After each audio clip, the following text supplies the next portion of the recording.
খাইতে হবে বাবা। খাক বাচ্চাগুলো অনেকই হয়েছে, প্রোটিনের দরকার। ও আচ্ছা, খাও বাবা। খিচুড়ি তো বলে রাইস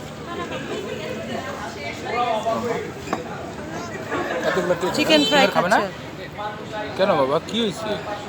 খাও মা, তুমি আরো বেশি টায়ার্ড, অনেক দুর্বল।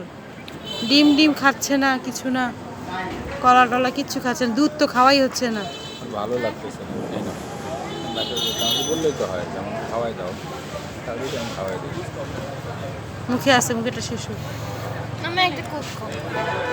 যেটা খাইতে দিচ্ছি ওটাই খাও। পানি খাবে? পানি, ঠান্ডা পানি হইতে হবে তাহলে। লিচি ড্রিঙ্ক খাইছো, কোক খাইছো। না, আমার কাসিংটা ফিরে নাও এরকম। গরম।